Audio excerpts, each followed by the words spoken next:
Assalamualaikum warahmatullahi wabarakatuh. Halo Sobat Setiap Fakta Kehidupan.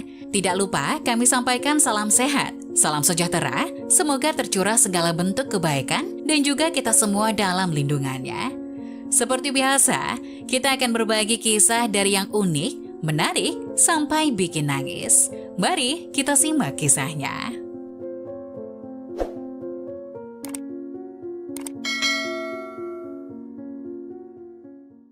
Pria miskin mengadopsi wanita tua menjadikannya bagian dari keluarganya. 10 anaknya muncul setelah kematiannya.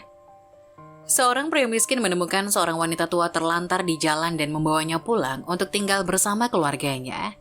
Dia kaget saat anak-anaknya akan tiba di depan pintunya dengan permintaan aneh setelah kematiannya. "Aku harus pulang sebelum hujan mulai turun," gumam Ivan saat dia melewati lalu lintas pada suatu malam untuk pulang kerja. Dia sedang dalam perjalanan pulang dan kelelahan setelah seharian bekerja di pabrik pengolahan kayu.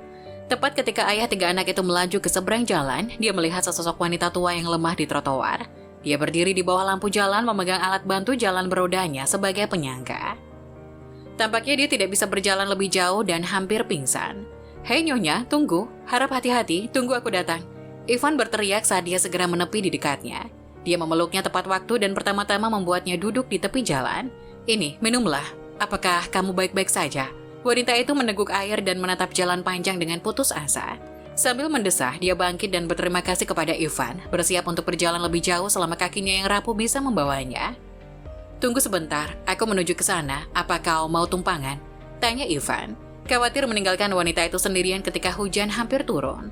"Terima kasih nak, sudah mencoba membantu Doris tua ini, tapi tujuanku tidak jelas. Aku tidak tahu mau kemana." Jawab wanita itu yang membuat Ivan bingung. Dia bertanya-tanya apa yang dia katakan. "Senang bertemu dengan Anda, Nyonya Doris. Lihat, saya menuju ke sini. Saya tidak keberatan mengantar Anda. Tolong beritahu saya alamat Anda." Wanita tua itu tidak bisa menahan air matanya. Dia membenamkan wajahnya di tangannya dan mulai menangis. "Saya diusir dari panti jompo pagi ini karena saya tidak bayar." "Ya Tuhan, itu gila. Bukannya Medicaid melindungimu?" tanya Ivan penasaran ingin tahu lebih banyak. "Fasilitas tidak menerima Medicaid," teriak Doris dengan kalimat setengah terpotong. "Apa Anda punya anak?" "Iya, saya punya 10 anak. Haruskah aku mengantarmu ke rumah mereka?" "Di mana mereka tinggal?" "Tidak, tolong, jangan bawa saya ke mereka. Merekalah yang mengirim saya ke panti jompo. Mereka tidak membutuhkan ibu tua ini lagi." Ivan menjadi berlinang air mata setelah mendengar cerita Doris. Dia adalah seorang tukang kayu miskin yang tinggal di sebuah rumah kecil sederhana bersama istrinya Emily dan 3 anaknya. Dia ingat mendiang orang tuanya dan memutuskan tidak mungkin dia meninggalkan Doris sendirian di jalan. "Dengar, kita bisa menyelesaikannya nanti, tapi sekarang tolong pulanglah bersama saya. Saya punya istri dan 3 anak di rumah, Anda bisa bermalam bersama kami." Lelah dan lapar, Doris setuju dan ikut Ivan ke rumahnya. "Menyedihkan sekali, aku senang kamu membawanya ke sini. Hujan mulai turun, syukurlah kamu menemukannya," kata Emily setelah Ivan menceritakan pertemuan itu. Doris makan bersama keluarga dan tidur dengan 3 putri Ivan, Rose, Lily, dan Iris. Berada di sekitar anak-anak menghiburnya, mengingat dia selalu ingin melihat cucu-cucunya. Meskipun Doris tidur nyenyak selama beberapa jam, dia bangun memikirkan kemana dia harus pergi keesokan harinya. "Dia hanya menawariku untuk menginap semalam, kemana aku akan pergi besok?" Dia menangis. Besoknya, Doris bersiap-siap untuk meninggalkan rumah. Dia mengucapkan terima kasih kepada Ivan dan Emily dan mencium anak-anak selama tinggal. "Nyonya Doris, apakah Anda akan pergi?" tanya Ivan. "Iya nak, aku berterima kasih karena mengizinkanku tinggal di sini tadi malam. Aku tidak akan melupakan bantuanmu." "Kemana kamu akan pergi?" Emily menimpali. "Aku tidak tahu, aku akan berjalan selama yang aku bisa." Doris kecewa untuk pergi, saat itulah putri-putri Evan mengerumuninya, meluluhkan hatinya dan mendesaknya untuk tetap tinggal. "Nenek, tolong jangan pergi, kami menyukaimu, tolong bersama kami," seru gadis-gadis itu. Evan dan Emily senang karena bahkan mereka ingin Doris tetap tinggal. "Tolong Nyonya Doris, tetaplah bersama kami miskin tapi kami bahagia, tolong jangan pergi, anak-anak mencintaimu." Tergerak oleh cinta mereka, Doris membawa tasnya ke dalam. Dia tinggal bersama keluarga Evan dan merasakan beberapa harapan baru muncul. Bekas luka emosionalnya mulai sembuh, tapi kesehatannya mulai memburuk 2 tahun kemudian. "Iya, ibumu Doris bersama kami. Bisakah kamu datang menjenguknya? Kondisinya semakin buruk," kata Evan kepada Jack, salah satu anak Doris. "Dengar, aku tidak punya waktu untuknya," kata Jack langsung menutup telepon.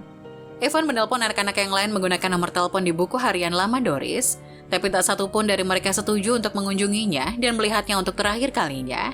Evan dan Emily putus asa tapi memutuskan untuk tetap di sisi Doris untuk menawarkannya kenyamanan terbaik mereka. Nah, aku berjanji akan membalas semua yang telah kamu lakukan untukku. Doris berbicara dengan lembut. Dia jatuh sakit karena usia tua dan dipindahkan ke rumah sakit 2 hari setelah merayakan ulang tahunnya yang ke-87.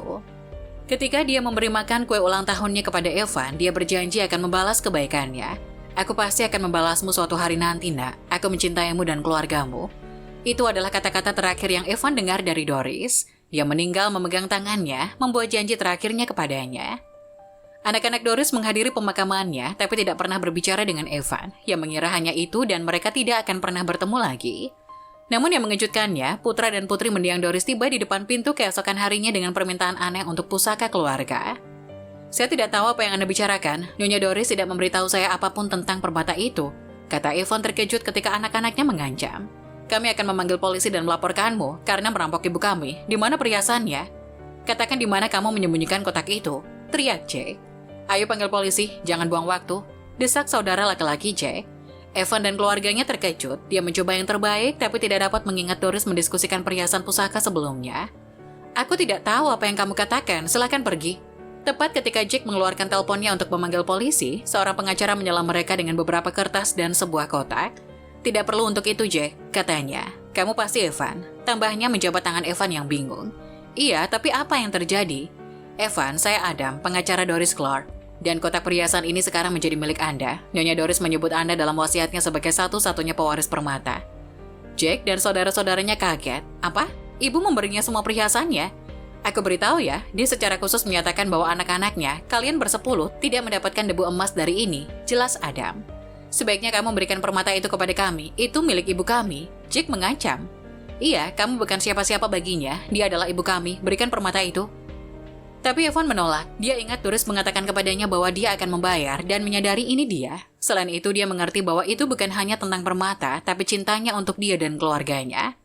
Ibumu, di mana kamu ketika dia membutuhkanmu?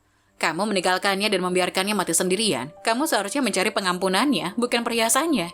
Keluar dari sini, atau aku akan memanggil polisi. Evan marah. Melihat mereka tidak memiliki kesempatan untuk berdebat lagi, Jack dan saudara-saudaranya hanya tersenyum dan pergi. Evan menerima tanda terima kasih Doris dan mengunjungi makamnya bersama keluarganya untuk meletakkan bunga putih favoritnya di makamnya. Apa yang bisa kita pelajari dari cerita ini?